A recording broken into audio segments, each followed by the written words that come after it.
إن الحمد لله نحمده ونستعينه ونستغفره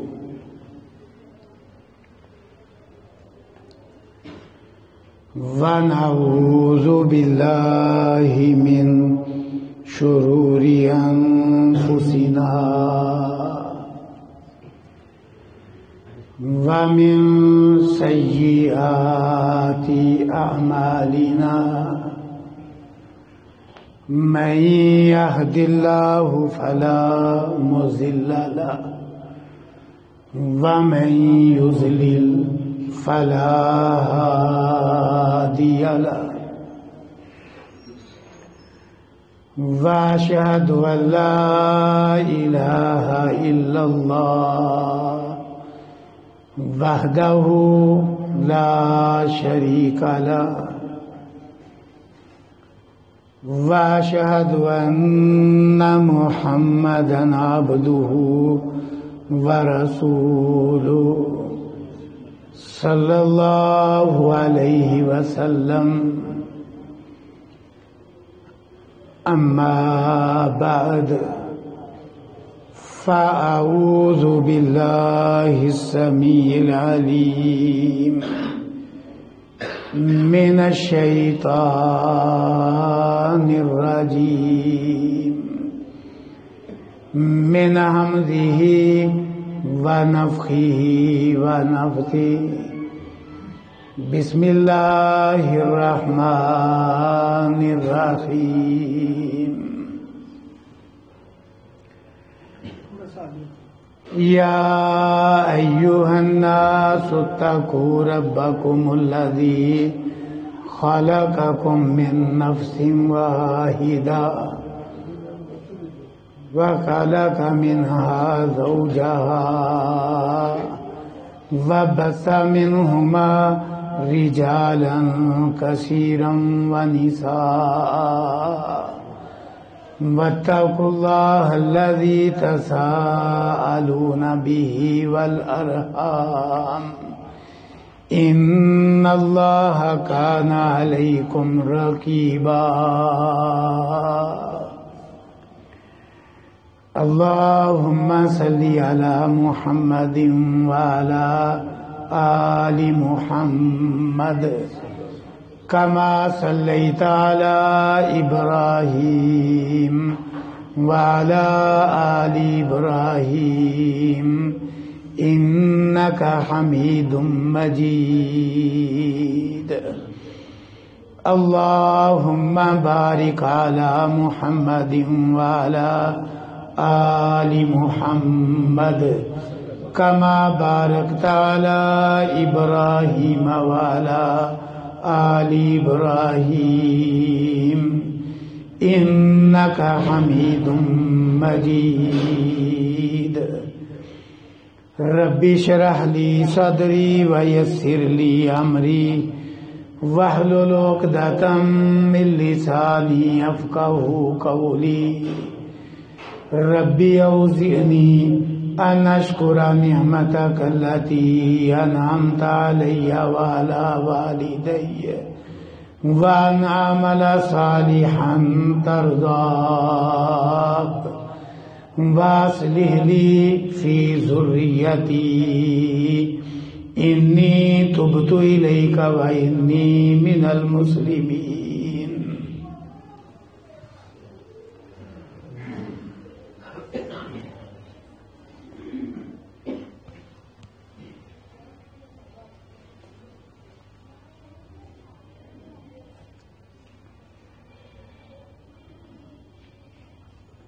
آج کے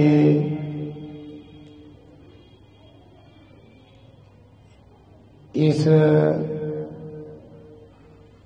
درس و مقالہ کا عنوان مسائل نکاح ہے۔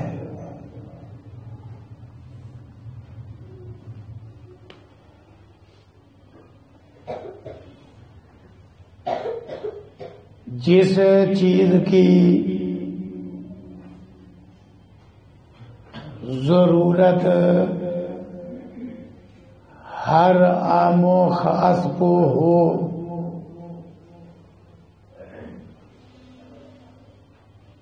اس چیز کے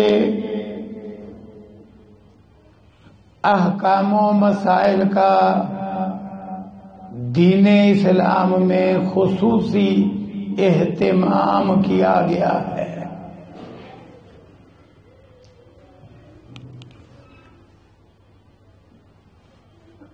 سب سے پہلی بات تو یہ ہے کہ نکاح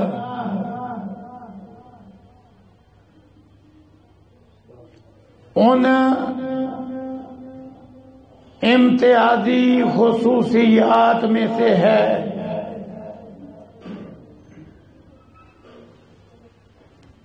جو صرف بنی نوع انسان کے حصے میں آئی ہیں۔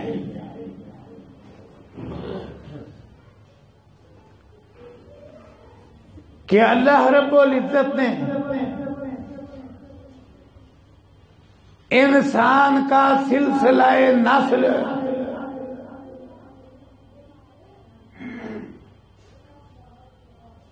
دوسری بہت ساری مخلوقات، حیوانات، حشرات، چرند پرند کی طرح آزاد اور آوارہ نہیں رکھا،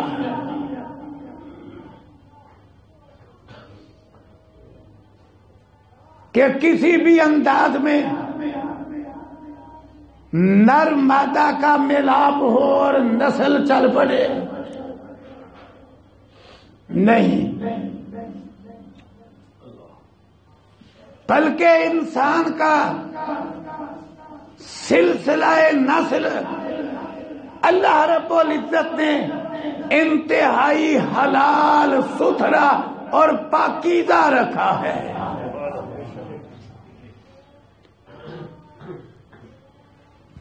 یہ اللہ رب العزت نے انسان کو تکریم بخشی ہے۔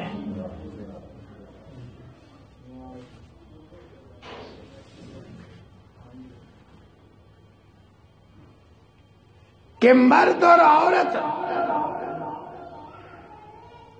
صحیح شرعی طریقے سے رشتہ ازدواج میں منسلک ہوں اور اس کے نتیجے میں حلال کی اولاد پیدا ہو اور انسان کا سلسلہ نسل چلے۔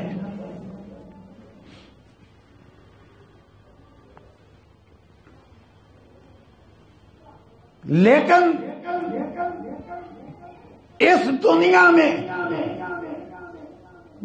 کفار و مشرکین جو اس زمین پر ہر طرح کا فساد چاہتے ہیں،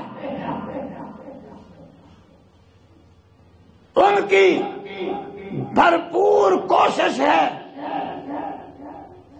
کہ جس طرح ان کے ممالک میں نکاح کا سلسلہ تقریباً مفقود ہو گیا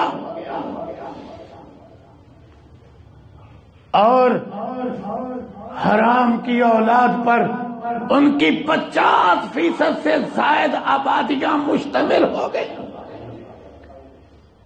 اور اس کے نتیجے میں خاندانی نظام پوری طرح متاثر ہو گیا اور انسانی زندگی کا سکون چھن گیا۔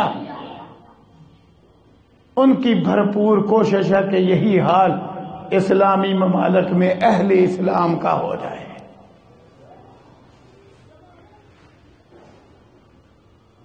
کیونکہ نکاح کے بغیر ناجائز انداز میں پیدا ہونے والی اولاد وہ فساد ہی فساد ہے۔ بدکاری اور زنا سے وہ فوائد منافع، وہ خاندانی نظام پرسکون زندگی حاصل ہی نہیں ہو سکتی جو نکاح کے ذریعے حاصل ہوتی ہے۔ یہی وجہ ہے ان ممالک کے اندر اگرچہ وہ حقوق نسواں کا علم اٹھائے ہوئے ہیں، عورتوں کے حقوق کا جھنڈا بلند کیے ہوئے ہیں، وہاں عورت کو جتنا ذلیل کیا گیا ہے دنیا کی تاریخ میں اتنا عورت کو ذلیل نہیں کیا گیا، کہ جب تک وہ نوجوان ہے، جمال والی ہے، ہر کوئی جس طرح چاہے اسے ہوس کا نشانہ بنا رہا ہے، اور جو ہی وہ بڑھاپے کی دہلیز پہ قدم رکھتی ہے وہ بیچاری نہ ماں ہے، نہ بہن ہے، نہ بیوی ہے، نہ بیٹی ہے۔ کیوں؟ بدکاری کے نتیجے میں یہ رشتے نہیں بنتے۔ ادارے بنے ہوئے ہیں جہاں اس کو بھرتی کر دیا جاتا ہے، ان اداروں میں وہ بیچاری قسم پرسی کے عالم میں ایڑیاں رگڑ رگڑ کے جان دیتی ہے۔ یہ دیا ہے عورت کو یورپ نے، برطانیہ نے، امریکہ نے، ڈنمارک نے، ان بظاہر صاف ستھرے ترقی یافتہ اور اندرون خانہ جانوروں سے بدتر زندگی گزارنے والے چوروں نے اللہ کی قسم عورت کو یہ دیا ہے۔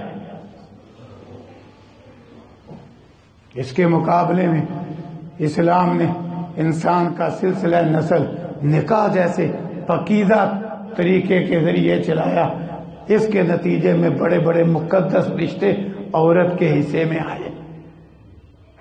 بیٹی کی حیثیت سے مقام، بہن کی حیثیت سے مرتبہ، بیوی کی حیثیت سے حقوق، ماں کی حیثیت سے تو کیسی عظیم شان، خالہ کی حیثیت سے مرتبہ، پھوپھی کی حیثیت سے مقام، دادی نانی کی حیثیت سے مرتبہ۔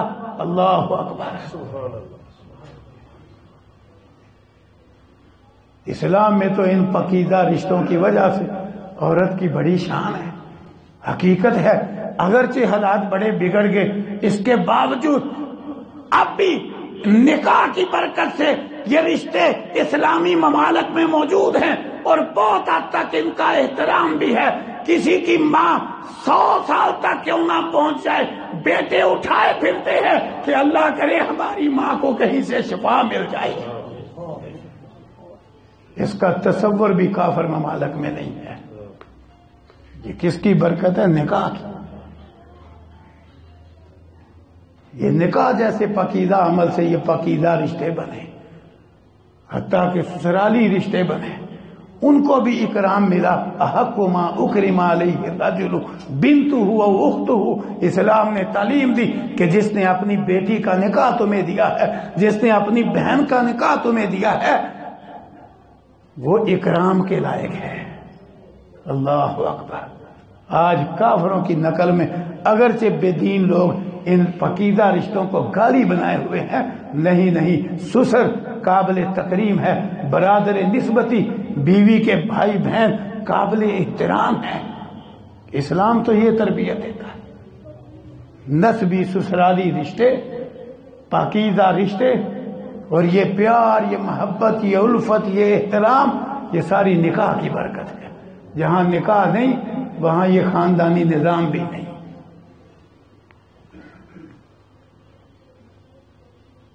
تو یہ اللہ کی نعمت ہے، اسی لیے اللہ نے قرآن کریم میں اس کو بطور نعمت بڑا بیان کیا ہے۔ سورہ روم کے ایک رکوع میں وَمِنْ آیَاتِهِ وَمِنْ آیَاتِهِ وَمِنْ آیَاتِهِ کر کے 6 آیتیں اکٹھی اللہ تعالیٰ نے اتاری، اور ان میں اپنی عظیم و شان قدرت کی نشانیاں بیان کی۔ ان نشانیوں میں ایک یہ نشانی بیان کی وَمِنْ آیَاتِهِ أَنْ خَلَقَ لَكُمْ مِنْ أَنفُسِكُمْ أَزْوَاجًا، کہ اس کی نشانیوں میں سے ہے کہ اس نے تمہارے لیے تمہارے نفسوں سے بیویاں پیدا کی، کس لیے؟ تاکہ تم ان سے سکون پکڑو، سکون پکڑو، اور تمہارے درمیان محبت و الفت پیدا کر دی۔ بالکل گجراں والا کا مرد ہو، کراچی کی عورت ہو، شرعی طریقے سے نکاح ہو، دونوں ایک دوسرے سے محبت، چاہت، الفت کرنے والے اور ایک دوسرے کے لیے جینے والے بن جاتے ہیں۔ یہ نکاح کی برکت ہے، اللہ کی قدرت کی نشانی ہے، اور یہ حقیقت ہے اس کے مقابلے میں ناجائز محبتیں، ناجائز الفتیں اور پھر ناجائز تعلقات، ناجائز ذریعے سے خواہش پوری کرنے کا سلسلہ، اللہ کی قسم اس میں سکون نام کی کوئی شے نہیں ہے۔ لیکن یہ سمجھ اس کو آتی ہے جس کو پاکیزہ الفت نصیب ہو، جو نکاح کی برکت سے ہے۔ ناجائز محبتیں تو ایک وقت تک، جب تک حسن ہے، جمال ہے، جوانی ہے، وہ اسباب ہی ہیں۔ جو ہی یہ چیزیں ڈھر گئی، محبت بھی گئی۔ لیکن میاں بیوی والا پاکیزہ رشتہ، اللہ اکبر، شوہر پورا ہو جائے، بیوی پوری ہو جائے، وہ محبت قائم رہتی ہے۔ وہ معروف و مشہور واقعہ مائی خولا والا، بڑھاپے میں اظہار کر لیا تو مائی خولا روتی روتی رسول اللہ صلی اللہ علیہ وسلم کی خدمت میں حاضر ہوئی کہ اللہ کے رسول، بڑھاپے میں میرا اور سہارا کوئی نہیں اور میرے شوہر کے لیے اور خادمہ کوئی نہیں، تو کیا بنے گا؟ بہرحال وہ مسئلہ اپنی جگہ ہے۔ میں نے تو مثال کے طور پہ بیان کیا کہ یہ ایک انوکھا رشتہ ہے۔ حضرت آدم علیہ السلام کو اللہ تعالیٰ نے جنت میں ٹھہرایا اور وہاں سارا کچھ دے دیا، لیکن صحیح سکون حضرت آدم علیہ السلام کو تب ملا جب اللہ تعالیٰ نے جناب آدم سے بیوی پیدا کر دی۔ بہرحال یہ نکاح کی بہار ہے، برکات ہیں جو میں نے ابتداءً بالاختصار ذکر کی ہیں کہ اس کے مسائل بھی اہم ہیں۔ یہ برکات صرف اور صرف نکاح کی ہے، ناجائز تعلقات میں قطعاً نہیں۔ وہاں تو تباہی ہے، وہاں تو نقصانات ہی نقصانات ہیں۔ وہ ایک علیحدہ مضمون ہے کہ بدکاری و زنا کی تباہ کاریاں کیا ہیں۔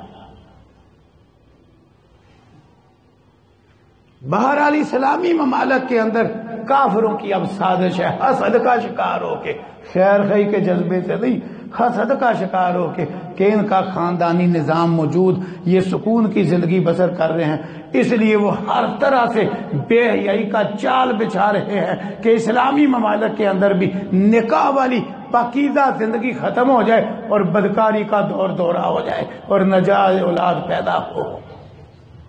وہ اس کوشش میں ہے۔ تو شریعت تو مرد عورت کا ایسا پاکیزہ تعلق چاہتی ہے کہ نکاح کے نام پر بھی جو غلط تعلقات ہیں، بظاہر نام نکاح کا ہے، اسلام نے ان پر بھی پابندیاں لگا دی۔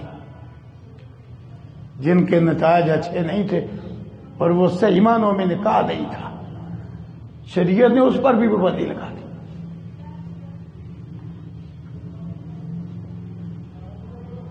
نکاح بتا شریعت اسلامیہ میں حرام، کیوں؟ اس میں نکاح کے وہ پورے اغراض و مقاصد نہیں جو صحیح نکاح کے ہیں۔ شریعت نے اس پر پابندی لگا دی کہ ایک وقت تک کے لیے نکاح رسول اللہ صلی اللہ علیہ وسلم نے ہمیشہ کے لیے حرام قرار دے دیا۔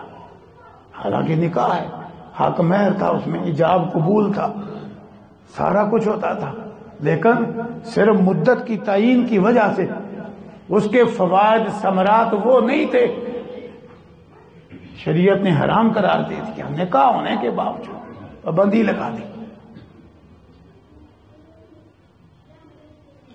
اسی طرح نکاح حلالہ اغراض و مقاصد گھر بسانے کے نہیں، نام نکاح کا ہے، اغراض و مقاصد کیا ہے کہ وہ جس کو تینوں طلاقیں ہو گئی ہیں وہ پہلے شوہر کے لیے طلاق دینے والے کے لیے حلال ہو جائے، ہو بظاہر نکاح رہا ہے، لیکن اغراض و مقاصد بیوی بنا کے رکھنے کے نہیں، گھر بسانے کے نہیں، وہ باہمی حقیقی الفت و محبت والی زندگی کی اغراض و مقاصد نہیں۔ اغراض و مقاصد برے ہیں کہ اس عورت کو طلاق دینے والے شوہر کے لیے حلال کرنا مقصود ہے۔ رسول اللہ صلی اللہ علیہ وسلم نے پورا نکاح ہونے کے باوجود لعنت اور پھٹکار بھیج دی۔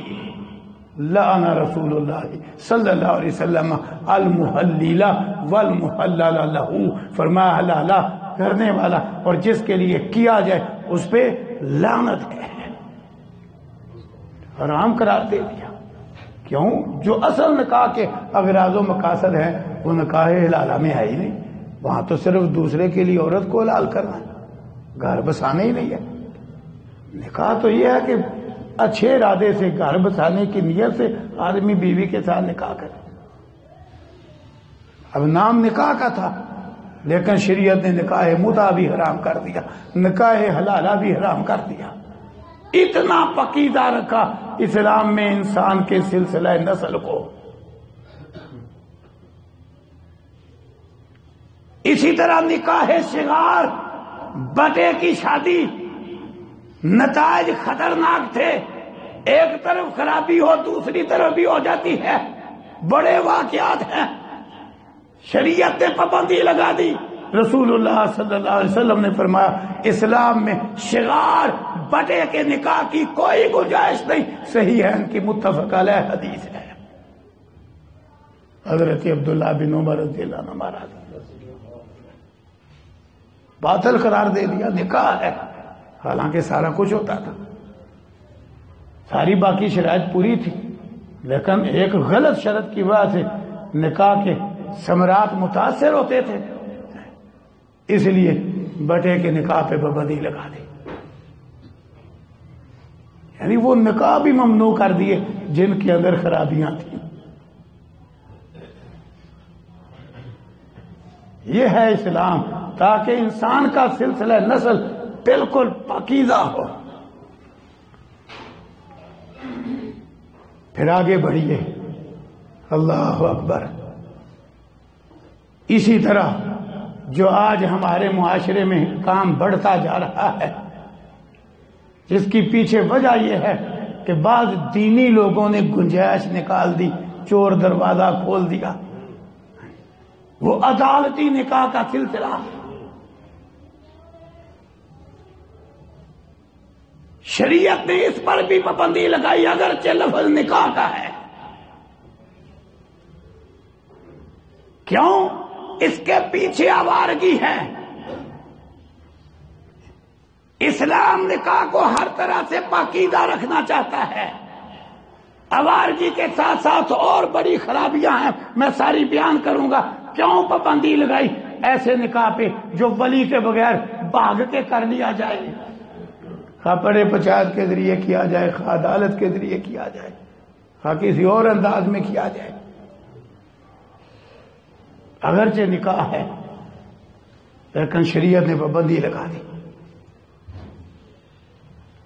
صحیح البخاری اٹھائیے، ام المومنین حضرت عائشہ صدیقہ رضی اللہ عنہا بیان کرتی ہیں، دور جاہلیت میں 4 قسم کے نکاح رائج تھے، 4 قسم کے، وہ میں سارے بیان نہیں کرنا چاہتا، مضمون کی مناسبت سے صرف ایک بیان کرنا چاہتا۔ کہتے ہیں 4 قسم کے نکاح تھے۔ ایک نکاح وہی تھا جو اسلام میں بھی ہے، وہ کیا؟ حضرت عائشہ رضی اللہ عنہ اس کی وضاحت کرتی ہے۔ صحیح نکاح وہ ہے، کہتی ہیں وہ نکاح کیا کہ عورت سے ڈائریکٹ رابطہ کر کے نہیں، اس کے ولی کے ذریعے نکاح کیا جائے، یہ صحیح ہے، حوالہ نکاح ہے۔ کیوں؟ شریعت نے بدکاری کا راستہ بند کرنے کے لیے مرد عورت کے درمیان تو رکاوٹیں بڑی کھڑی کی ہیں، تو یہ ڈائریکٹ رابطہ کیوں کریں؟ یہ جتنا عدالتی نکاح ہے یہ ڈائریکٹ آوارہ رابطے کا نتیجہ ہے، یہ یاد رکھیں، آوارہ رابطے کا، غیر محرم سے ناجائز رابطے کا۔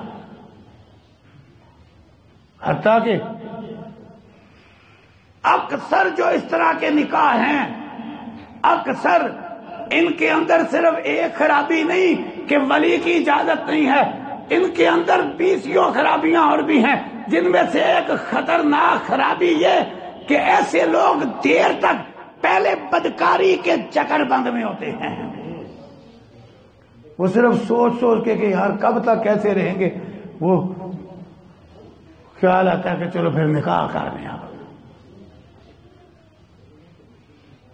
تو یہ خرابی کے اوپر خرابی ہے، پہلے آوارگی اور اب کہتے ہیں نکاح کرنے۔ تو اس لیے شریعت کا طریقہ کیا؟ صحیح البخاری میں حضرت عائشہ رضی اللہ عنہ کیا بیان کر رہی ہیں کہ ایک نکاح اسلام نے برقرار رکھا، باقی دور جاہلیت کے سارے نکاح ختم کر دیے۔ وہ ایک نکاح یہی تھا جو اسلام کے اندر ہے، کیا کہ عورت سے اس کے ولی کے ذریعے نکاح کیا جائے۔ یہ صحیح البخاری میں اما عائشہ بیان کر رہی ہیں کہ عورت سے اس کے ولی کے ذریعے نکاح کیا جائے۔ یہ ایک نکاح دور جاہلیت میں بھی تھا، اسلام نے اس کو باقی رکھا، باقی نکاح ختم کر دیے، ولی والا نکاح برقرار رکھا۔ کیوں؟ یہ ولی والی پابندی، ولی کی اجازت کا مسئلہ، یہ مرد عورت کے آزادانہ اختلاط کو، ناجائز روابط کو روکنے کے لیے ہے۔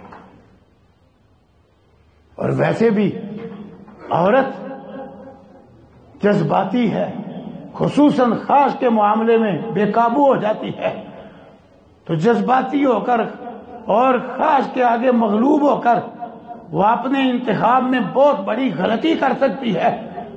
اس لیے شریعت نے پابندی لگائی کہ نہیں، یہ ولی کے بغیر نکاح نہ کرے۔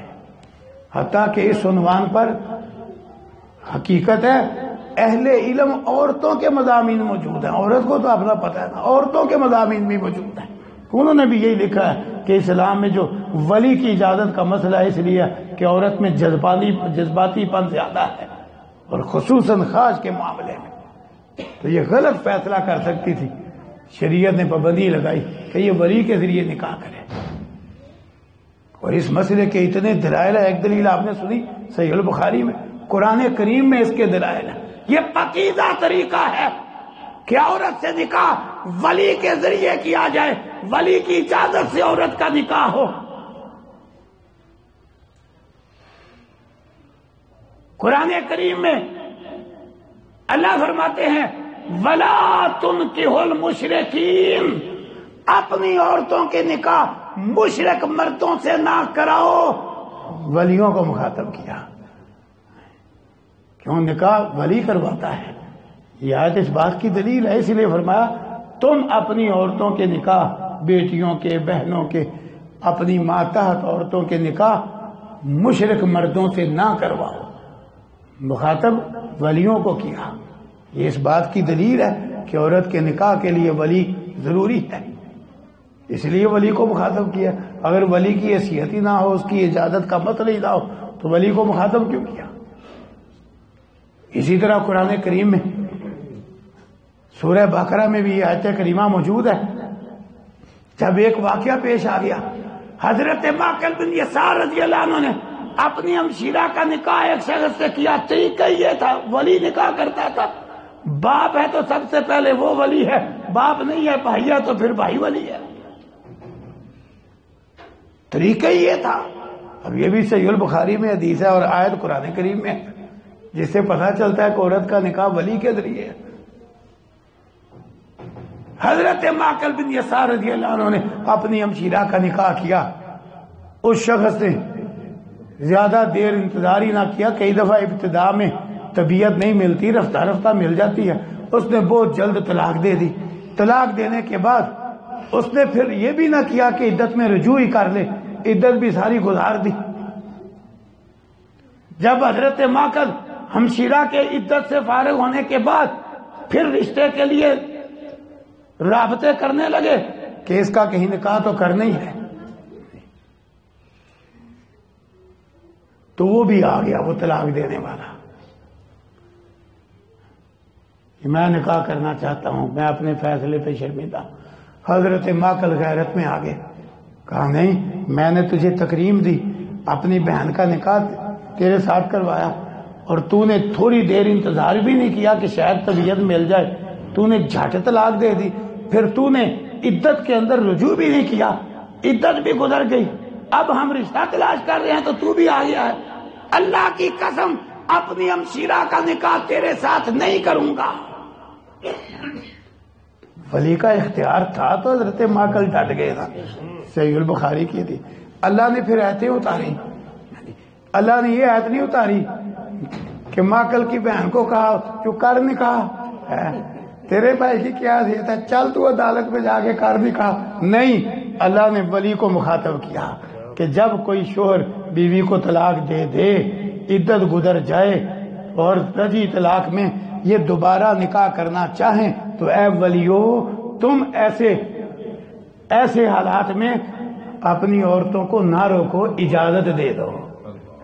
مور ثبت کر دی کہ ولی ضروری ہے، اختیار ہے تو کہا نا اجازت دو۔ اگر اس کی اجازت کی حیثیت ہی نہیں تو آیت اس طرح اترتی کہ ماکل کی بہن کو کہا جاتا کہ کر تو نے کہا بھائی روکتا ہے تو روکتا رہے، اس کی کیا حیثیت ہے؟ ایسے نہیں، ولی کو مخاطب کیا فلا تعذلوهن ان ينكحن ازواجهن۔ صحیح البخاری میں یہ واقعہ ساتھ موجود ہے۔ آیت اتری، رسول اللہ صلی اللہ علیہ وسلم نے حضرت ماکل کو بلا کے آیت سنائی، اگرچہ انہوں نے جذباتی ہو کے قسم اٹھائی ہوئی تھی، لیکن آیت سن کے ہی فوراً کہا میں قسم کا کفارہ دیتا ہوں، میں اپنی ہمشیرہ کا نکاح کر دیتا ہوں اسے۔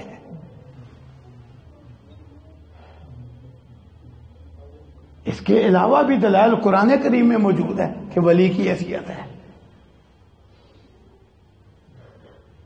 اور حدیث کی کتابوں میں مزید صراحت کے ساتھ بھی دلائل موجود ہے، صراحت کے ساتھ۔ سنن نبی داؤد میں ہے، رسول اللہ صلی اللہ علیہ وسلم نے فرمایا ایما امرأۃ نکحت بغیر اذن ولیہا فنکاحها باطل، 3 بار فرمایا جو عورت اپنے ولی کی اجازت کے بغیر نکاح کرے اس کا نکاح باطل ہے، باطل ہے، باطل ہے، نہیں نکاح۔ لا نکاح الا بولی کے الفاظ بھی حدیث کی بہت ساری کتابوں میں موجود ہیں کہ ولی کے بغیر نکاح نہیں۔ تو یہ دراصل کیوں یہ شرائط ہیں؟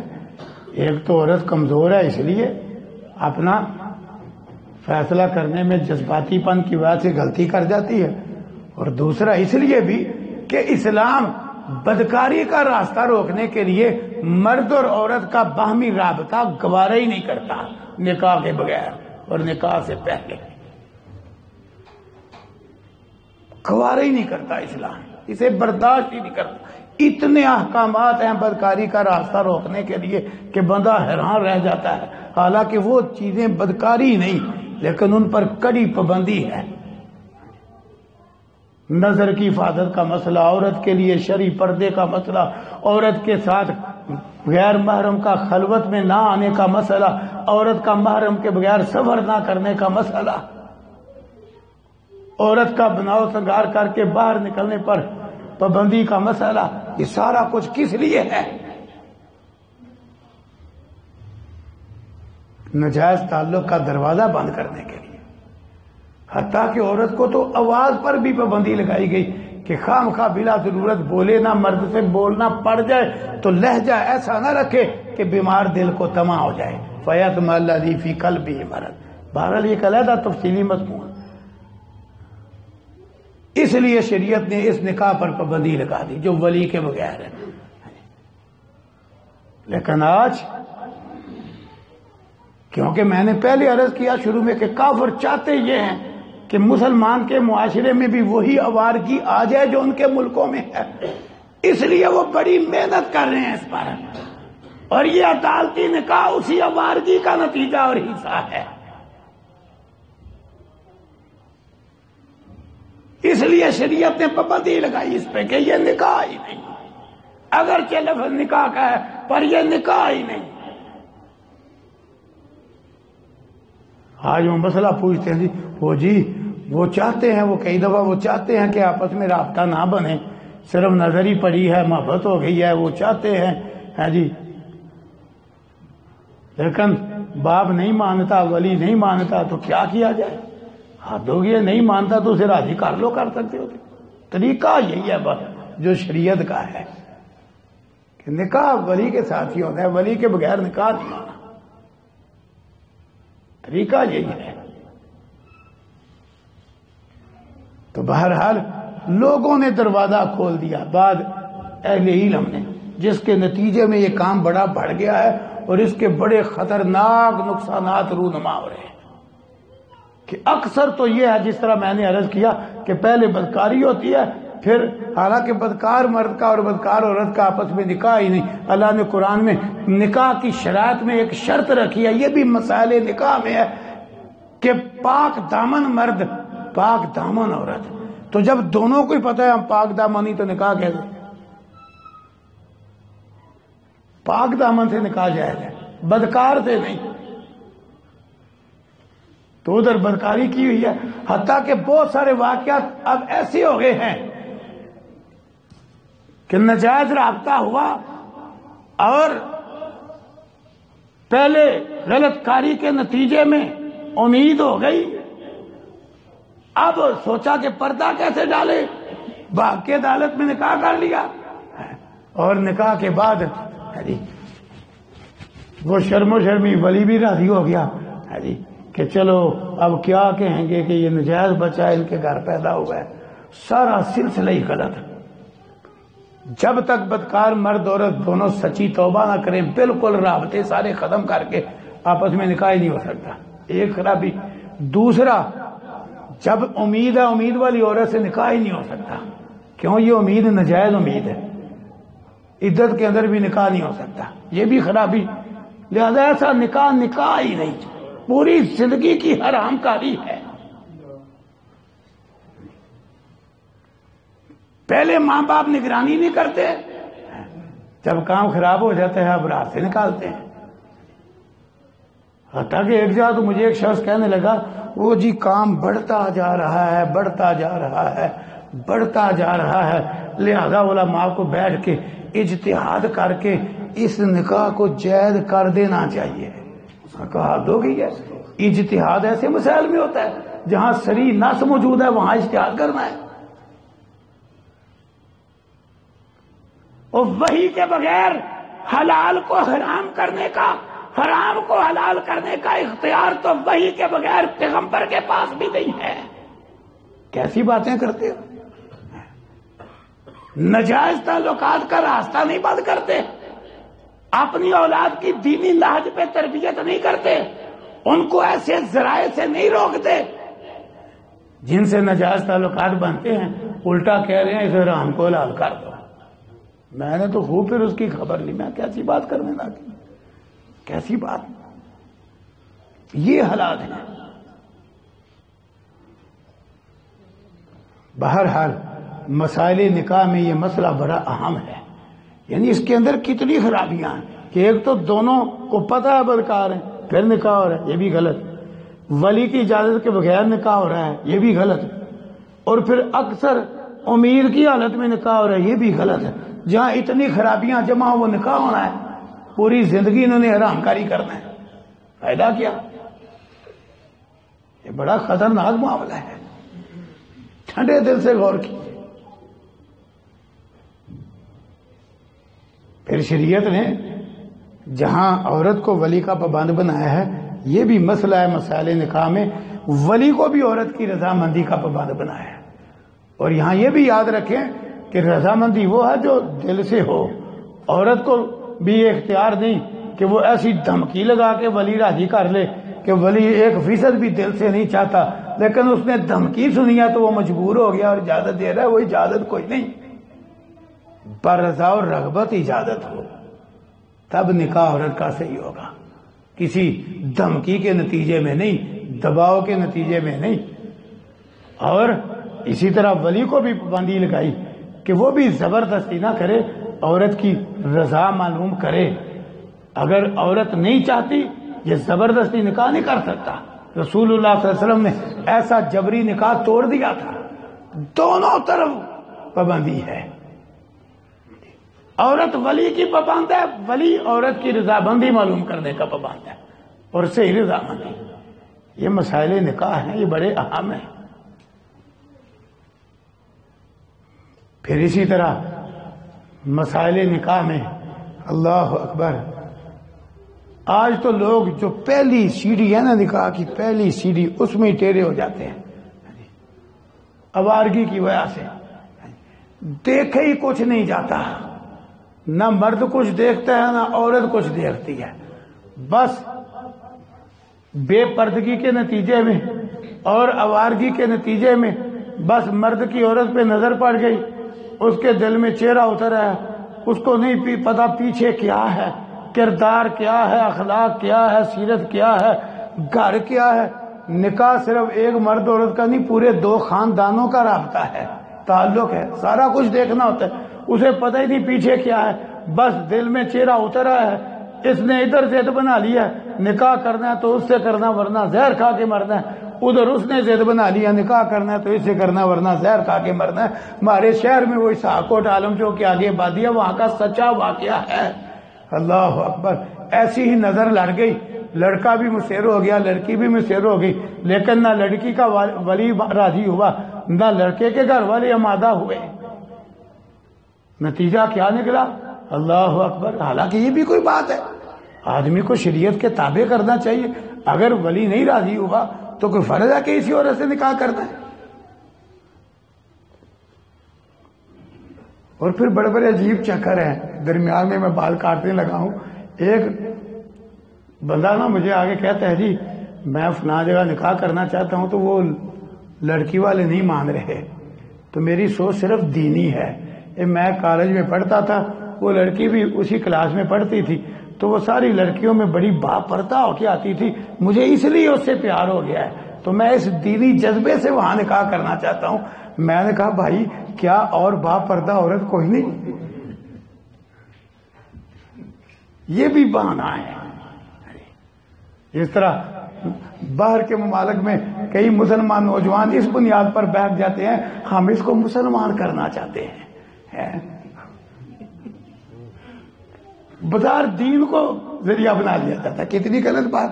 اب وہ کہتا ہے جی مجھے اس لیے محبت ہے کہ یہ پردہ کرتے ہیں۔ میں نے کہا میں آپ کو باپردہ رشتہ اور لے دیتا ہوں، وہ جو نہیں ولی مانتا ہے جی تو میں آپ کو باپردہ رشتہ ڈھونڈ دیتا ہوں۔ یہ تو کوئی بات نہیں، کیا اور کوئی لڑکی باپردہ نہیں؟ تو یہ صرف اگر پردے کی بات سے محبت ہوئی ہے تو پردے والے رشتے ہیں، تو چکر اندر اور ہوتا ہے، بازار یہ بنا لیا۔ تو بہرحال جو میں بات کرنے لگا تھا کہ یہ ایک ایسا عجیب سلسلہ ہے کہ بس نظر پڑ گئی اور ڈٹ گئے۔ وہ اب اسحاق کوٹ میں وہ اسی طرح معاملہ بن گیا، نہ لڑکے والے مانے نہ لڑکی والے مانے، تو لڑکا اپنے گھر کی چھت پہ چڑھ گیا، لڑکی اپنے گھر کی چھت پہ چڑھ گئی، آمنے سامنے گھر تھے، ایک دوسرے کو دکھلا کے لڑکا کہتا ہے میں تیرے نام قربان، دیکھو ہے کلمہ پڑھنے والا، ایسے شخص کو روزانہ 1,00,000 بار کلمے کا کیا فائدہ ہونا ہے جو نجائز محبت کے نام قربان ہو رہا ہے؟ اس کو دکھا کے کہتا ہے میں تیرے نام پہ قربان ہو رہا ہے، ایسے گولیاں زہر کی منہ میں ڈالی۔ لڑکی ادھر سے کہتی ہے میں تیرے نام پہ قربان، اور ایسے گولیاں زہر، دونوں ہی مر گئے۔ بدترین موت ہے۔ کیا ہے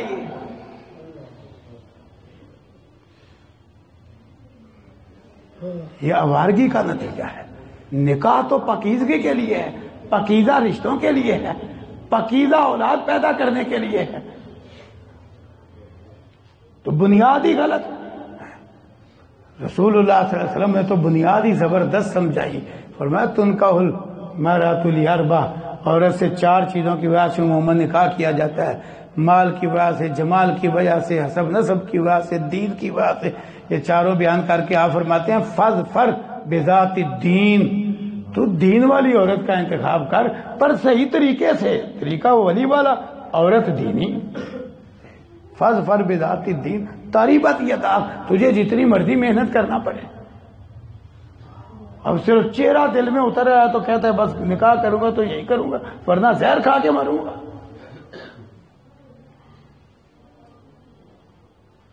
تو مسائل نکاح میں یہ اہم ترین مسائل ہیں۔ پھر اسی طرح آگے بڑھیے، اللہ اکبر۔ نکاح کیونکہ امیر کی بھی ضرورت ہے، غریب کی بھی ضرورت ہے، عام کی بھی ضرورت ہے، خاص بھی کی بھی ضرورت ہے۔ کیوں؟ پاکیزہ سلسلہ نسلی نکاح سے چلتا ہے۔ شریعت اسلامیہ نے نکاح کو بڑا سستا رکھا ہے۔ آج بدکاری سستی، نکاح مہنگا، بدکاری آسان، نکاح مشکل، اتنی رکاوٹیں، اللہ اکبر، نکاح کی راہ میں اتنی رکاوٹیں، بڑے بڑے عجیب کے وہ کہیں ہندوؤں کی نقلیں ہیں، کہیں سکھوں کی نقلیں ہیں۔ جی یہ ہندوؤں کا طریقہ تھا کہ بیوہ کا نکاح نہیں کرنا، اب یہ بھی مسلمانوں میں شروع ہو گیا، بے شک نوجوان عورت بیوہ ہو جائے بس وہ اب بیوہ ہی رہے، نکاح ہی نہیں کرتے اس کا، کہیں اور رکاوٹ ڈال دیتے ہیں۔ پھر کہیں ایسی رکاوٹیں ہیں، ہمارے علاقے میں باقاعدہ وہ بندہ یوں پیچھے کر کے فوت ہو گیا، اب ہمارے علاقے میں اتنا حریص، اتنی لمبی چوڑی زمین، اللہ اکبر، لمبا چوڑا مال، لیکن ایک بیٹی کا نکاح نہیں کیا، کس لیے؟ مال خرچ ہو جائے گا اور یہ وارث بن جائیں گے، نکاح ہی نہیں کیا۔ اب وہ سارا کچھ چھوڑ کے فوت ہو گیا، قبر تو 5 فٹ کی ہی ملی ہے۔ اس طرح کی بھی رکاوٹیں ہیں، ایسی سوچ، اللہ اکبر۔ پھر اسی طرح نکاح اس اعتبار سے بھی مشکل بنا لیا گیا ہے، یہ برادری کی پابندی ہے، برادری کی۔ اول تو یہ وہ برادری ہی نہیں جنہیں قرآن نے شعوب اور قبائل کہا، تو جو اصل برادریاں تھیں شعوب اور قبائل، وہاں بھی یہ پابندی نہیں تھی کہ ایک قبیلے والا دوسرے قبیلے میں شادی نہیں کر سکتا۔ رسول اللہ صلی اللہ علیہ وسلم کی اپنی شادیاں قبیلہ قریش سے باہر موجود ہیں، آپ کی اپنی شادیاں۔ آپ نے فاطمہ بنت قیس رضی اللہ عنہ کو، اونچے خاندان کی عورت ہے، اسے مشورہ کیا دیا، ان کی ہی اسامہ۔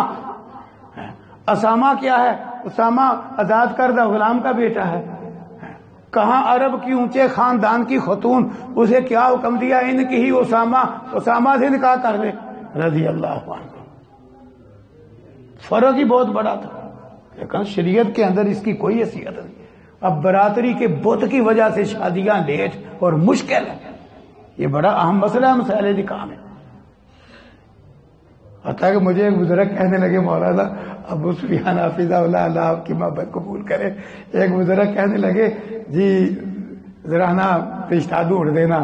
علماء کو لوگ کہہ دیتے ہیں کہ ان کا رابطہ ہوتا ہے، مجھے کہنے لگے رشتہ ڈھونڈ دینا، اور مجھے ساتھ کہتے ہیں پر یاد رکھنا ہم انصاری ہیں، انصاری برادری ہو، دوسرا صرف انصاری پہ گزارا نہیں ہوگا، ہم انصاری ہونے کے ساتھ ساتھ امرتسر کے مہاجر بھی ہیں، لہذا وہ امرتسر کے مہاجر بھی ہوں۔ میں نے کہا اتنا کھیکن مجھے نہیں آتا، انصاری بھی ہو اور امرتسر کے مہاجر بھی ہو، کمال ہو گئی ہے۔ حضرت عبد الرحمن بن عوف رضی اللہ عنہ مکے کے مہاجر ہجرت کر کے مدینے آئے، تھوڑی دیر بعد یہ عورت سے نکاح کر دیا، وہ انصار کی عورت تھی، یہ مکے کا مہاجر ہے، ہر شے لٹا کے آیا ہے، اور بھائی تصویر نہیں بنانا، وہ مکے کا مہاجر ہے، یہ انصار کی عورت ہے، ہم نے نکاح کر دیا۔ اللہ اکبر، کمال ہو گئی۔ اب یہ رکاوٹیں ہیں، کہیں اگر بچوں کا باپ، اللہ اکبر، وہ بیوی سے محروم ہو گیا، بیوی وفات پا گئی ہے، تو اولاد باپ کو نکاح نہیں کرنے دیتی۔ کتنے واقعات ہیں ہمارے شہر کے واقعات، بڑے بڑے دینی مذہبی علمی گرانوں کے واقعات، اولاد رکاوٹ بن جاتی ہے۔ حد ہو گئی ہے، نکاح حلال ہے اور مرد کی ضرورت ہے، یہ صرف جوانی میں نہیں، بڑھاپے میں بھی ضرورت ہے، یہ رشتہ یہ کیسا ہے، لیکن اولاد رکاوٹ بن جاتی۔ ایسے ایسے واقعات ہیں، میں نام نہیں لیتا، کہ باقاعدہ اولاد نے اپنے باپ کو، وہ باپ اللہ اکبر بڑے مرتبے والا باپ، اس کو بٹھا کے نا، جیسے کٹہرے میں بٹھایا جاتا ہے، بٹھا کے تو ایسی ایسی باتیں کہی ہیں، ابا تیری قبر میں ٹانگے ہیں، تجھے ضرورت کیا ہے نکاح کی، حد ہو گئی ہے بھائی، اس کو ضرورت ہے۔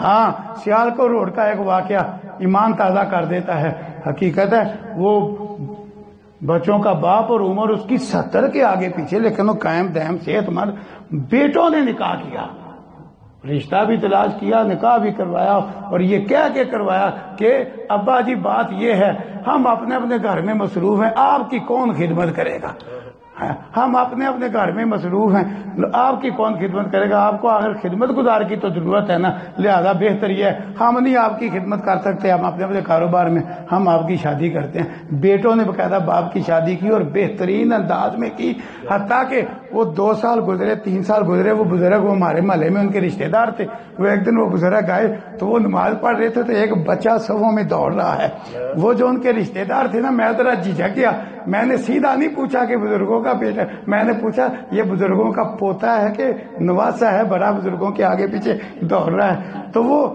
وہ جو رشتہ دار تھے انہوں نے بتایا نہیں جی ماشاءاللہ ان بزرگوں کی بیٹوں نے شادی کی ہے والدہ کی وفات کے بعد، اور اللہ تعالیٰ نے یہ بیٹا بھی دے دیا بزرگوں کو، اور حالانکہ وارث پیدا ہو جائے تو تب بھی نفرتیں شروع ہو جاتی ہیں، لو جی ایک اور وارث آ گیا، لیکن میں ان کو اچھی طرح جانتا ہوں، وہ باقاعدہ بعد میں بھی بچے باپ کے خدمت گزار اور فرما بردار ہی رہے، اور اس بچے سے بھی پیار کرتے تھے کہ یہ بھی ہمارا ہی بھائی ہے۔ پر ایسے بہت تھوڑے ہیں، ورنہ زیادہ مثالیں یہ ہے کہ باپ شادی کرنا چاہتا ہے، بیوی فوت ہو گئی ہے، اس کی ابھی عمر ہے یا ویسے بھی ضرورت ہے، کوئی نکاح کا ایک ہی معاملہ تو نہیں ہوتا، ضرورت ہے تو بچے رکاوٹ بن جاتے ہیں، ناجائز ہے، ایسی اولاد نافرمان اور گستاخ اولاد ہے، باپ کو نکاح نہیں کرنے دیتی، یہ حقیقت ہے، نافرمان ہے، گستاخ بھی ہے، وہ چاہتے ہیں نکاح کرنا، کراؤ اس کا نکاح۔ تو بڑے بڑے عجیب صورتحال ہے، تو یہ رکاوٹ ہے۔ اسی طرح کئی دفعہ رشتہ موجود ہوتا ہے، کیا رکاوٹ ہے جی ابھی بچی پڑھ رہی ہے یا بچہ پڑھ رہا ہے، ہاتھ ہو گئی ہے، جب نکاح کی عمر ہے نکاح کرو، نکاح کے بعد سارے دنیا کے کام ہو سکتے ہیں، پڑھائی نہیں ہو سکتی، کیوں جی؟ آپ سارے ماشاءاللہ جو بڑی عمر کے ہیں شادی شدہ بیٹھے، کارخانہ چلا رہا ہے، کوئی شو روم چلا رہا ہے، کوئی دکان چلا رہا ہے، کوئی ملازم ہے، کوئی مزدور ہے، شادی کر کے یہ سارے کام ہو سکتے ہیں، پڑھائی نہیں ہو سکتی، پڑھائی بھی ہو سکتی، نکاح کرو پڑھائی ہوتی رہے گی، یہ رکاوٹیں ختم کرو، جب عمر نکاح کی ہو جائے پھر نکاح کراؤ۔ پھر اسی طرح ہے کہ یہ رکاوٹ کہ بچہ پاؤں پہ کھڑا ہو جائے، یعنی کہ یہ خود کمانے والا بن جائے، ہاتھ دو گی، یہ بھی اللہ پہ توکل نہ ہونے والی بات ہے۔ وہ اتنے آپ دیکھتے ہیں نا دولہے شادیوں پہ مولانا، کیونکہ نکاح بھی پڑھانا ہوتا ہے، تو حقیقت ہے 38 سال کے دولہے، اور پوچھتے ہیں دوسری ہے، نہیں پہلی اب ہو رہی ہے، 35 سال 40 سال 42 سال ہے جی عمر، اور وہ شادی ہو رہی ہوتی ہے۔ اسی طرح بچیاں گھروں میں بوڑھی ہو رہی ہیں، کیا ہے، کیوں لیٹ کر دیا؟ کہیں برادری کا بوت، کہیں پڑھائی کا سلسلہ ہے جی، کہیں بچہ پاؤں پہ کھڑا ہو جائے ہے جی۔ میں تو یہاں تک کہہ دیتا ہوں بچہ پاؤں پہ کھڑا کر لو، بے شک کسی کام کا نہ رہے، وہ پھر سیدھا نکاح کے بعد فوراً آ جاتا ہے دعا خانہ برکاتی آپ فائدہ کیا ہے جی، وہ اور کسی کام کا رہتے نہیں، پاؤں پہ کھڑا کر لو، غلط ہے۔ اللہ نے قرآن میں فرمایا ہے نکاح تم کراؤ، یہاں تک فرمایا علماء کی بھی ایک تعداد موجود ہے، اللہ علماء کرام کو سلامت رکھے، اللہ ان کے علم عمر عمل میں برکت پیدا فرمائے، ان کی محبت قبول فرمائے، ایک تعداد موجود ہے، لفظ بولے قرآن نے نکاح تم کراؤ، اگر یہ فقیر ہوں گے غنی اللہ کر دے گا، اللہ غنی کر دے گا، یکونوا فقراء، یہ فقیر ہو، تم دیکھ رہے ہو پہلے پاؤں پہ کھڑا ہو، پہلے پوچھا جاتا ہے رشتے میں بچہ کرتا کیا، بچہ کرتا کیا، اور بچی کے ماں باپ کی مالی حیثیت کیا، مال ہی آ گیا دونوں طرف، کوئی بات ہے کرنے والی، ادھر لالچ ہے کہ ملے گا کیا جی وغیرہ میں، ادھر لالچ ہے کہ بچہ کیا کرتا ہے۔ اٹھاؤ صحیح البخاری، شریعت نے کیونکہ نکاح ہر کسی کی ضرورت ہے، نکاح کو بالکل سستا رکھا ہے، ہر شے استطاعت کے اندر ہے، شریعت نہیں دیکھنے کا پابند کرتی کہ دیکھو بچہ کرتا کیا ہے، حق مہر استطاعت کے مطابق، لوگوں نے تو کہا نا کم از کم حق مہر 10 درہم، وہ بھی کوئی نہیں، وہ پتہ نہیں کون سی شریعت میں ہے جسے کہتے ہیں شرعی حق مہر، وہ بڑی دیر تک 32 روپے 10 نہیں رہا، پھر وہ 500 روپے ہو گیا، مہنگائی ہوتی گئی نا، اب وہ 5000 روپے ٹھہرا ہوا ہے، شرعی حق مہر جی۔ بڑے بڑے سیٹھ لوگ جو بھانڈ مراسیوں پہ ایسے وہ 5000 کی دتھی کھول کے نا ایسے بھانڈ مراسیوں پہ نچھاور کر رہے ہوتے ہیں، اور بیوی کا حق مہر وہ جی شرعی 5000 روپیہ، اب 5000 روپیہ تو نکاح رجسٹر والا لے جاتا ہے، حکمہ ملے زیادہ تو عورت کے لیے 5000 روپیہ کو بات ہے کرنے والا، یہ بھی غلط ہے، استطاعت کے مطابق ہے، اگر استطاعت 5000 کی نہیں 5 روپے میں بھی ہو جائے گا۔ اس واقعہ میں بہت سارے نکاح کے مسائل ہیں، عورت آئی، اللہ اکبر، صحیح البخاری میں ہے، حضرت سہل رضی اللہ عنہ راوی ہے، عورت آئی، اپنے آپ کو ہبہ کر دیا رسول اللہ صلی اللہ علیہ وسلم کے لیے۔ نکاح کے باب میں رسول اللہ صلی اللہ علیہ وسلم کی کئی خصوصیات ہیں۔ ایک خصوصیت یہ بھی تھی کہ عورت خود اپنے آپ کو نکاح کے لیے پیش کر سکتی تھی، رسول اللہ صلی اللہ علیہ وسلم کے لیے آپ کا مرتبہ ہے، تو آپ بغیر مہر کے اسے نکاح کر سکتے تھے۔ یہ خاصا قرآن میں مذکور ہے۔ اللہ اکبر۔ تو اسی طرح عورت آئی، اس نے اپنا آپ ہبہ کیا۔ آپ نے نا، کیونکہ وہ جو عورت آتی تھی ہبہ کرتی تھی، اس کا ہبہ کرنا یہ منگنی کے کیا مقام ہوتا تھا، اس لیے آپ ایک نظر دیکھ بھی سکتے تھے آپ نے، اور اس سے یہ بھی ثابت ہو گیا کہ دیکھنا کتنا ہے، آج آر ہے یا پار ہے جی۔ کیا ایک طرف تو کیا ہے، وہ نکاح سے پہلے ہی منگیتر بھاگے پھرتے ہیں موٹر سائیکل پہ، گاڑی پہ، جس کے نتیجے میں بھی کئی چاند چڑھ جاتے ہیں جی۔ غلط ہے بالکل، کہیں اس طرف غلوب ہے، کہیں دوسری طرف غلوب ہے، ایک نظر دیکھنے میں بھی دینا۔ اصل مسئلہ صرف ایک نظر دیکھنے کا۔ اس حدیث سے سمجھ آ رہا ہے کہ وہ جب عورت نے اپنے آپ کو ہبہ کیا تو حدیث کے لفظ ہیں، اس سے سارا مسئلہ حل ہو جاتا ہے۔ فقہا نے تو وہ بدایت المجتہد پڑھو نا تو اخیر کر دیا کہ مخطوبہ کو کیسے دیکھنا ہے، لیکن حدیث پاکیزہ ہے۔ اللہ اکبر۔ مولانا نے منہ پہ ہاتھ رکھ دیا کہ وہ واقعی بدایا میں اخیر ہے کہ کسی نے یہ کہا اس طرح دیکھتا ہے، کسی نے کہا اس طرح دیکھتا ہے، لیکن حدیث بڑی پاکیزہ ہے۔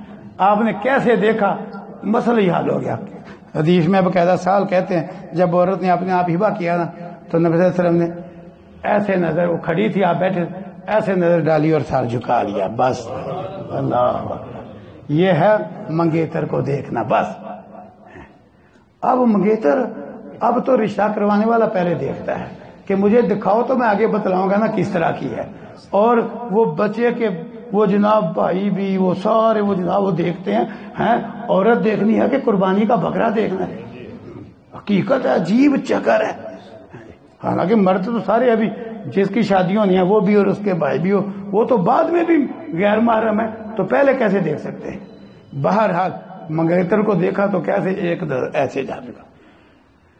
آپ کا ارادہ نہیں بنا تھا اسے نکاح کا۔ عورت ایک طرف بیٹھ گئی کہ شاید غور فرما رہے ہیں، سر جو جھکا لیا۔ ایک مسکین آ گیا، صحیح مسکین۔ آج اس طرح کا مسکین شاید ہو ہی نہ دنیا میں، حقیقت ہے میرے خیال کے مطابق آج اس طرح کا مسکین نہیں۔ اب تو خانہ بدوشوں کے جھونپڑوں کے اوپر انٹینے لگے ہوئے ہیں، اندر ڈشیں لگی ہوئی ہیں، اور اندر جناب LCD لگی ہوئی ہے، اور اتنے بڑے ٹچ موبائل تو گدھا گاڑی والوں کے پاس ہیں، خانہ بدوشوں کے پاس ہیں۔ وہ فقیر وہ تھا، وہ ایک بندہ اٹھ کھڑا ہوا۔ اللہ اکبر۔ کتنا آسان ہے نکاح شریعت میں۔ یہ کہتے ہیں جی پہلے دیکھو بچہ کرتا کیا ہے، کماتا کیا ہے۔ وہ عرض کرتا ہے اللہ کے رسول صلی اللہ علیہ وسلم، آپ کا اگر ارادہ نہیں بنا تو میرے ساتھ نکاح کر دیں۔ آپ فرماتے ہیں اچھا، تو آخر حق مہر تو چاہیے۔ اب شریعت میں حق مہر کی کوئی مقدار مقرر، شرعی حق مہر ہے طاقت کے مطابق، جتنی طاقت ہے۔ اگر ایک پیسہ نہیں نا تب بھی نکاح ہو جانا ہے۔ اگر طاقت ہے تو پھر یوں اچھا حق مہر دو، پھر دو اچھا حق مہر، پھر کمینگی نہیں دکھلانا چاہیے۔ آپ فرماتے ہیں دیکھ کوئی شے حق مہر کے لیے۔ وہ کہتے ہیں اللہ کے رسول صلی اللہ علیہ وسلم کوئی شے نہیں، کوئی شے نہیں میرے پاس۔ آپ فرماتے ہیں دیکھ تو صحیح گھر جا کے۔ اب دیکھو ہر آدمی کو پتا ہے میرے گھر کیا ہے، لیکن لوگ فرما بردار تھے۔ وہ اٹھ کے چلا گیا، واپس آیا کہتا ہے اللہ کے نبی کوئی شے نہیں ملی۔ آپ نے پھر فرمایا جا دیکھ خا لوہے کی ایک انگوٹھی مل جائے۔ وہ پھر گیا، پھر واپس آیا کہتا ہے اللہ کے نبی لوہے کی ایک انگوٹھی بھی نہیں، سونے کی چاندی کی انگوٹھی تو دور کی بات ہے، لوہے کی انگوٹھی بھی نہیں نکلی۔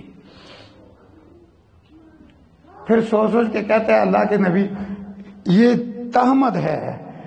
حضرت سال کہتے ہیں صرف تہمت تھا، اوپر کے دھر کی چادر بھی کوئی نہیں تھی اس مسکین پہ۔ اللہ اکبر۔ اس کو کہتے ہیں مسکین، غریبی یہ تھی۔ آج تو حقیقت ہے مال بڑا رسموں نے غریب کر دیا ہے، کھیکھنوں نے غریب کر دیا ہے۔ اس طرح کا غریب آج کہاں ہے؟ ما لہو ردا، یہ لفظ ہے صحیح ہیں کی حدیث کے کہ ازار ہی تھا. ازار اس کو کہتے ہیں جو کمر پہ باندھا جائے, ردا اوپر کی چادر کو کہتے ہیں. ازار ہی تھا, ردا کوئی نہیں. وہ کہتا ہے اللہ کے نبی یہ تہمت ہے, آدھا اس کو دے دیتا ہوں حق مہر میں.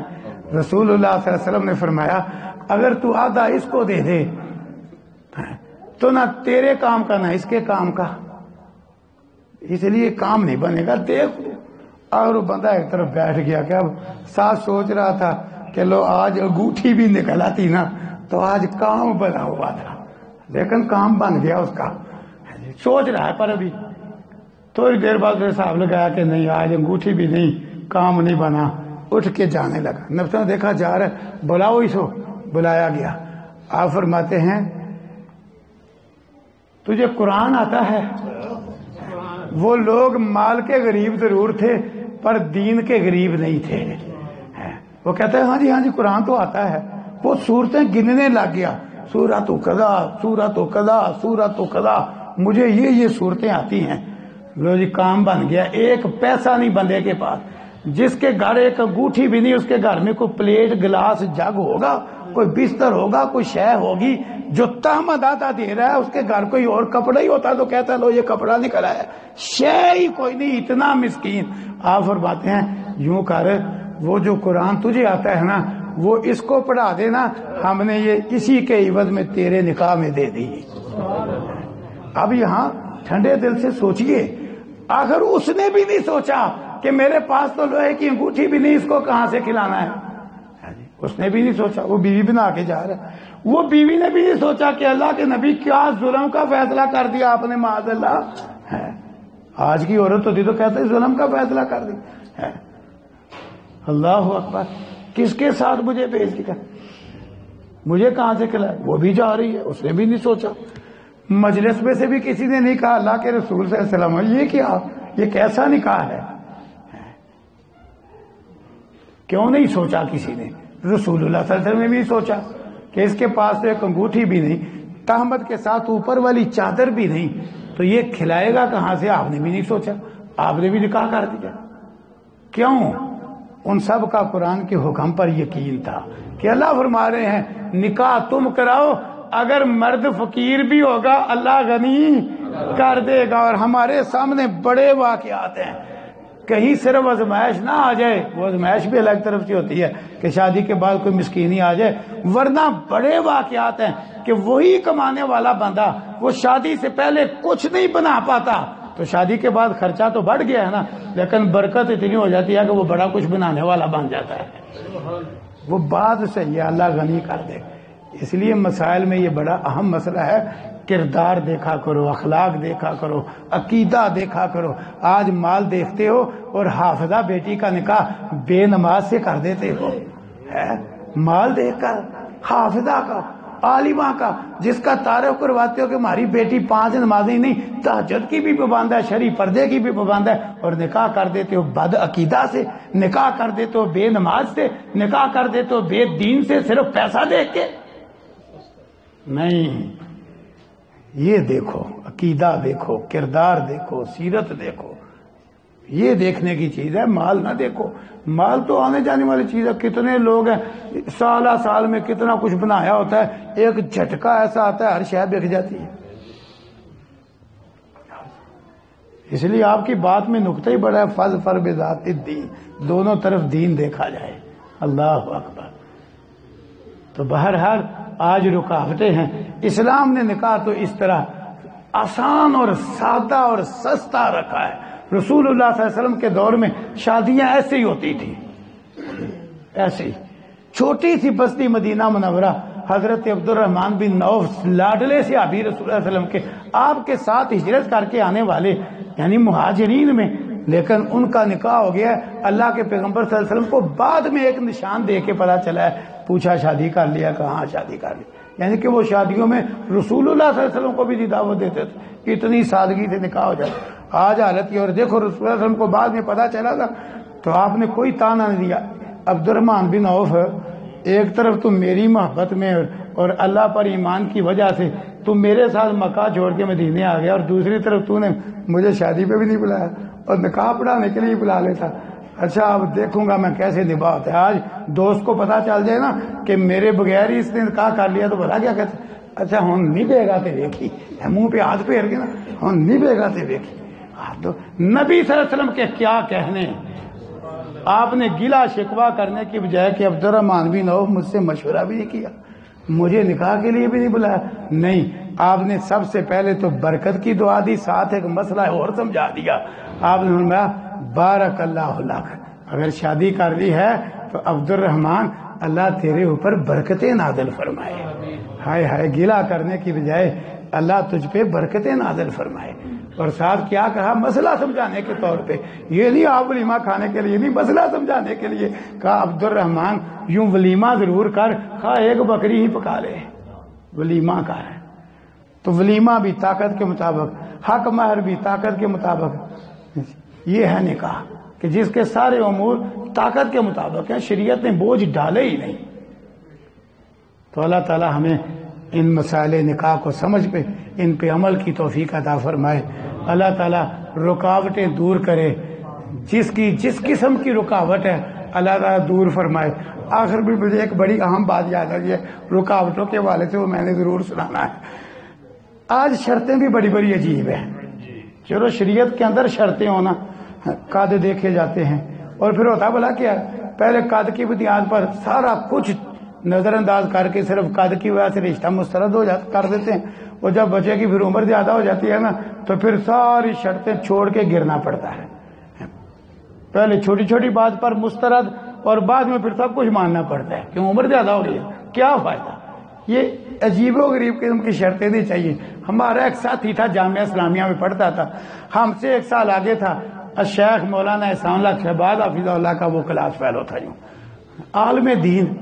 ہاں جی, وہ بات میں یہ کہے کرے کہ میں نے تو اس طرح کی عورت سے شادی کرنا ہے, میں درس نظامی ہوں, وہ بھی درس نظامی ہوں, میں نے فاضل عربی بھی کیا ہے, وہ بھی فاضل عربی ہو, میں نے وفاق المدارس کا امتحان بھی پاس کیا, اس نے بھی وفاق المدارس کا امتحان پاس کیا, میں نے فارغ ہو کے عربی ٹیچر لگنا ہے, وہ بھی ساتھ عربی ٹیچر ہو, تو میں نے تو یہ شادی کرنا. ہمارے بزرگوں کو پتا چلا, الشیخ ابو البرکات احمد رحمہ اللہ رحمۃ واسعہ, اللہ اکبر, مشفق باغ بھی تھے اور مربی اور استاد بھی تھے. انہیں پتا چلا تو اس کو سمجھایا کہ اگر سکون کی زندگی چاہتے ہو نا تو سادہ عورت سے نکاح کرو, یہ شرائط نہیں ٹھیک, یہ تجھے مصیبت پڑ جائے گی. وہ نہیں مانا. لو جی, آخر شرائط پوری ہو گئی, شادی ہو گئی. شادی کے 1 سال بعد آیا ابھی جوان ینگ مین, سر بھی سفید, داڑھی بھی سفید ہے جی, اور چہرے پہ جھریاں. ہم نے پوچھا کیا ہوا ہے, آپ کی تو شادی آپ کی شرائط کے مطابق ہو گئی ہے, تو یہ کیا بن گیا؟ کہتا ہے مجھے فوراً رو ہی پڑا, آپ کے ابا جی بڑی پیاری بات کرتے تھے, میں نے نہیں مانی, میں نے بڑا نقصان اٹھایا ہے جی. میں نے کہا کیا ہوا؟ کہنے لگا آپ بڑا کیا ہے, شرط جو تھی کہ وہ بھی عربی ٹیچر اور میں بھی عربی ٹیچر, صبح اسکول جانا ہوتا ہے, میں اس کو کہتا ہوں کپڑے تیار کر, تو وہ کہتی ہے میں نے بھی اسکول جانا ہے. اس لیے 2 استریاں ہیں, ایک وہ کر رہی ہوتی ہے, ایک میں کر رہا ہوتا ہوں. میں کہتا ہوں ناشتہ بناؤ, تو وہ کہتی ہے اگر آپ نے اسکول جانا ہے تو میں نے بھی تو جانا ہے. ایک چولہا میں نے چڑھایا ہوتا ہے, دوسرا اس نے چڑھایا ہوتا ہے. ایک پہ میں انڈے بھون رہا ہوتا ہوں, سالن پکانا تو آتا نہیں, دوسرے پہ وہ اپنی شے بنا رہی ہوتی ہے. ہاں جی, اپنی اپنی روٹی, اپنا اپنا سالن, اپنے اپنے کپڑے. میں نے خوش طبی پہ کہہ دیا, میں نے کہا یہ تو نہیں کہتی کہ 1 سال بچہ آپ نے چلنا اور 1 سال میں نے چلنا, یہ نہیں اس نے کہہ دیا, حد ہو گئی. اب دیکھو شرطیں زیادہ تو سکون کی بجائے مصیبت پڑ گئی. اس طرح کے کھیکن, اس طرح کی شرطیں ختم کرو, شرعی طریقے سے نیک سیرت عورت تلاش کرو, نکاح کرو, سکھ کی زندگی پاؤ گے. اللہ تعالیٰ جن کی کوئی اور رکاوٹیں ہیں دور فرمائے, جن بھائیوں نے اس اہم عنوان پہ درس رکھا ہے اللہ ان کی محنت, کوشش, کاوش قبول فرمائے. اللہ تعالیٰ سب کو اجر عظیم عطا فرمائے.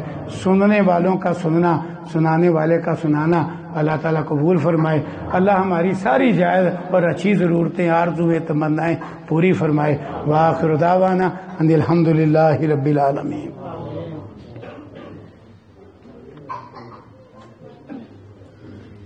کسی بھائی نے پوچھا ہے مضمون سے ہی متعلقہ ہے، مسائل نکاح، کہ آج کل اکثر برات ولیمہ میں میرج ہال کے اندر ڈیک، گانے، ناچ اس کا اہتمام ہوتا ہے.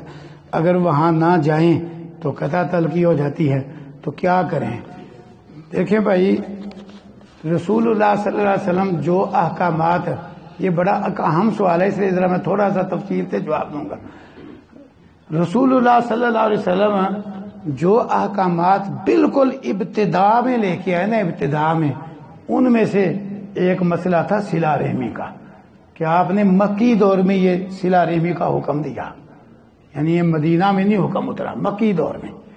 لیکن رسول اللہ صلی اللہ علیہ وسلم جو صلہ رحمی کی بڑی تاکید کرنے والے تھے، پر آپ نے صلہ رحمی کا مطلب بھی سمجھا دیا کہ صلہ رحمی کا یہ مطلب نہیں کہ رشتہ داروں کے ناجائز اور حرام کاموں میں شامل ہو.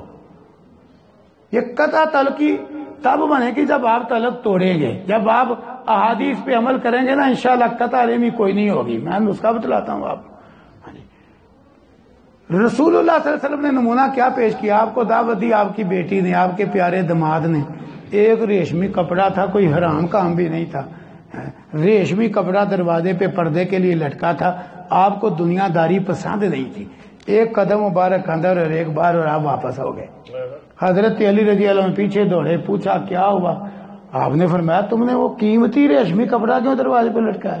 میری نظر پڑی تو میں نے کہا مالی والی دنیا داری سے میرا کیا تعلق؟ میں نہیں داخل ہوتا ایسے گھر میں جہاں قیمتی ریشمی کپڑا لٹکایا گیا. مالی والی دنیا، میں اس لیے واپس ہو گیا ہوں. مالی والی دنیا. ساتھ فرمایا، او بھائی تصویر نہیں بتانا، بند کرو بہن. مالی والی دنیا. ساتھ فرمایا، ایک ابن ماجہ کی روایت میں، نبی کے لائق ہی نہیں سجائے ہوئے گھر میں داخل ہو. اب آپ کو نہیں پتا صلہ رحمی کا، آپ بیٹی کے گھر سے واپس ہو گئے، داماد کے گھر سے واپس ہو گئے. ثابت ہوا شریعت کی وجہ سے کہیں نہ جانا یا کہیں سے خرابی دیکھ کے واپس آ جانا، یہ کوئی قطع رحمی نہیں. اگر وہ ناراض ہو جائیں، جو ہی کوئی موقع بنے ان خرافات کے بغیر، کوئی اور موقع بن جائے، آپ بے دھڑک جائیں.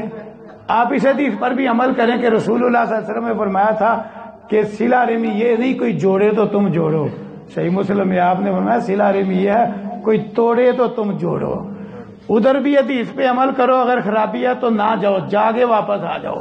اور اگر اس وجہ سے وہ توڑ دیں تو تم پھر جوڑنے جاؤ. عام موقع پہ جاؤ نا، خرابی کے موقع پہ نہ جاؤ.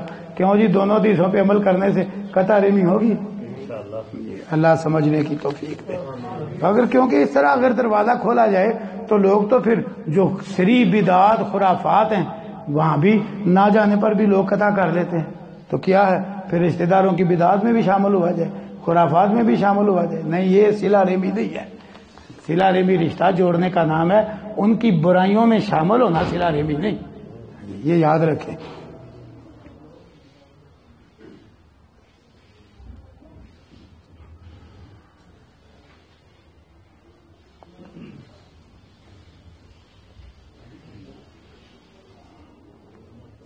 دیکھیں، انہوں نے ایک سوال کیا ہے کہ ایک مرد اور ایک عورت وہ آپس میں بدکاری کرتے ہیں. کہتے ہیں آپ نے کہا ہے اس کا نکاح نہیں ہو سکتا آپس میں جب تک سچی توبہ نہ کریں. وہ کہتے ہیں کہ اب انہوں نے توبہ نہیں کی، آپس میں نکاح نہیں کا ہوا، تو اب یہ مرد وہ کسی اور پاک دامن عورت سے نکاح کرے گا، کسی پاک دامن عورت سے نکاح کرے گا. اب دیکھیں، اگر اس کو پتا ہے تو اس کو سچی توبہ کرنا چاہیے. عورت مجرم نہیں ہوگی کہ اس کو پتا نہیں کہ یہ کیا ہے، اس کی وجہ سے وہ مجرم نہیں بنے گی. لیکن اگر یہ ہے تو اس کو توبہ کرنا چاہیے، کیونکہ پاک دامنی شرط ہے. اس کو پاک دامنی اختیار کر کے نکاح کرنا چاہیے. کیا یہ نکاح کے بعد بھی بدکار ہے تو کتنی خطرناک زندگی ہے. اور میں اس کی بھی ایک وضاحت کروں. شیخ محمد بن صالح العثیمین رحمہ اللہ رحمۃ واسعہ، صحیح البخاری کی ان کی شرح آئی ہے، میں نے اس میں باقاعدہ پڑھا ہے. انہوں نے کہا حالات بے حیائی کا جال بچھانے کی وجہ سے، فلموں ڈراموں کی وجہ سے حالات اتنے خراب ہو گئے ہیں کہ 4 بیویاں رکھنے والا بھی بدکاری کر رہا ہے. کہتے 4، کیونکہ یہاں تو ہمارے یہاں دوسری مشکل ہے نا، لیکن عرب میں چل جاتا ہے، 4 بیویاں لوگ کر لیتے. کہتے 4 بیویوں والے ہم سے مسئلے پوچھتے ہیں کہ ہماری 4 بیویاں اور خوبصورت اور نیک سیرت اس کے باوجود بدکاری کی عادت نہیں جاتی. اس کے باوجود وجہ کیا ہے کہ جو کچھ فلموں ڈراموں میں دیکھا جاتا ہے نا، وہ شریف گھر کی معزز عورت وہ کچھ کر نہیں سکتی جو بدکار عورت کر سکتی ہے. تو یہ ذہن بگڑ گیا ہے، اس لیے اپنا ذہن پاک کرو. یہ بگاڑ کی اور اخلاقی پستی کی اور کردار کے زوال کی انتہا ہے کہ 4 بیویاں اور آدمی پھر بدکاری کرے. تو اس لیے اگر یہ نکاح جو کر رہا ہے اب، تو کیوں نہیں یہ سچی توبہ کرتا؟ لہذا اگر ان کو علم نہیں ہوگا اور اس کو علم ہے اور یہ بدکار ہی رہے گا تو یہ مجرم ہے. بدکاری والا مجرم بھی، خیانت والا مجرم بھی. نکاح کر رہا ہے تو اب تو بدکاری چھوڑے، سچی توبہ کر کے پاک دامن ہو کے نکاح کرے. یہ مسئلے کا حل ہے. کہتے ہیں بدکاری کی صورت میں ہونے والی جو امید ہے اس کا کیا کیا جائے؟ دیکھیں، اگرچہ وہ بدکاری کی امید ہے لیکن اسے ضائع نہیں کیا جا سکتا. قتل ناجائز ہے، وہ اولاد ہی ہے لیکن وہ حرام کی اولاد ہے. اس کی نسبت عورت کی طرف ہوگی، مرد کی طرف نہیں ہوگی. یہ حال موجود ہے، لیکن اسے ضائع کروانا یہ نہیں درست. شریعت اس کی نہیں اجازت دیتی.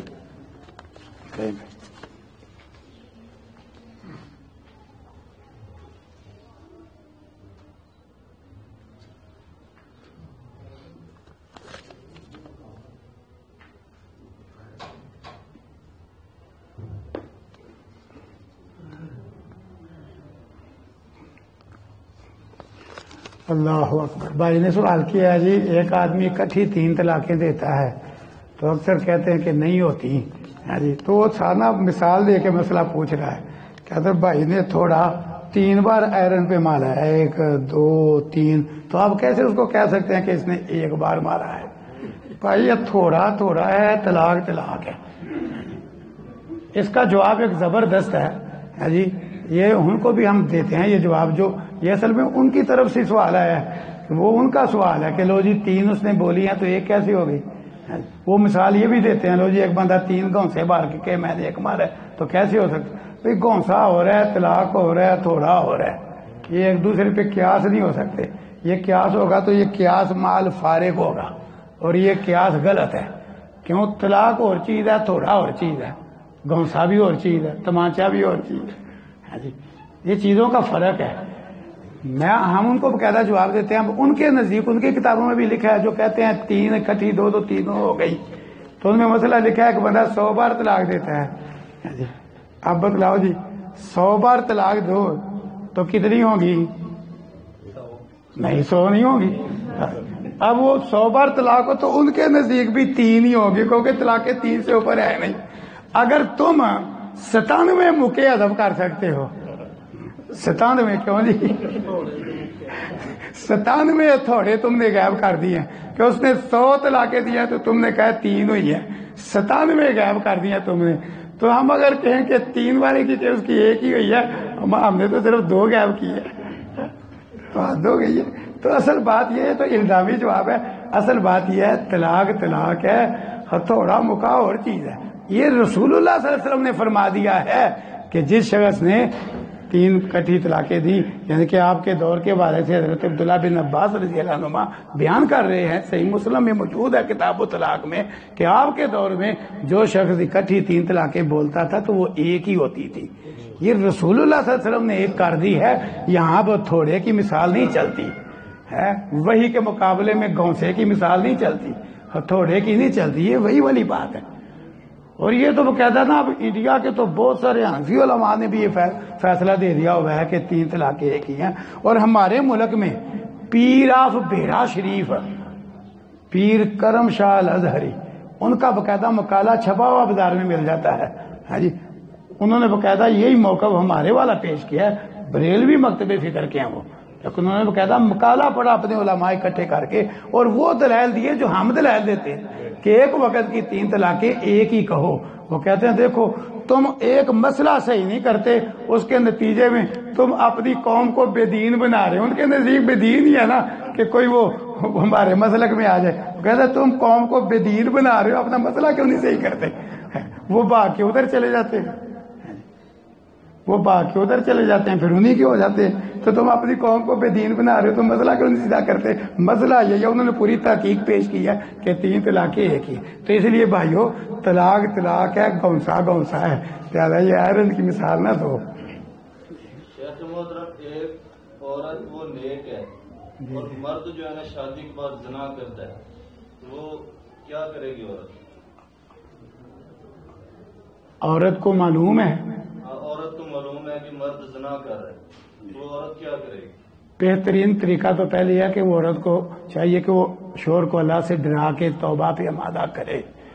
اگر وہ تائب نہیں نہ ہوتا تو اتنی بڑی خرابی کی شکل میں عورت کھلا لے سکتی ہے، علیحدہ ہو جائے ایسے مرد سے، جب وہ بار بار سمجھانے سے بھی بات نہیں آ رہا اور اس کو کھلا پتہ ہے تو اس کو کھلا لے لینا چاہیے۔ سبحانک اللہم وبحمدک اشہد ان لا الہ الا انت۔ اکثر نکاح دے موقع دے اوپر علماء جڑے نا وہ پہلے لڑکی کو چلے جاندے ہیں، اوتھے جا کے جی اسی نکاح پڑھنا یا لڑکی کو اسی اجازت لینی ہے، اور ایک دو کو پوچھا گیا، کہندے جی اسی لڑکی کو پوچھنا ہے کہ کتے او دا نکاح زبردستی تے نہیں ہو رہا، یہ بارے نہیں، یہ نہیں بات ہی، یہ تو عدم اعتماد والی بات ہے۔ یہ تو تب چاہیے جب کوئی ایسا شبہ ظاہر ہو، کوئی شبہ، کوئی باتیں ایسی نکلیں کہ لو جی ولی زبردستی کر رہا ہے، کوئی دلیل ایسی سامنے آئے تو پھر ہے، ورنہ ولی کی اجازت ہے، وہ کہہ دے وہاں جانا کوئی ضروری نہیں۔ سبحانک اللہم وبحمدک اشہد ان لا الہ الا انت۔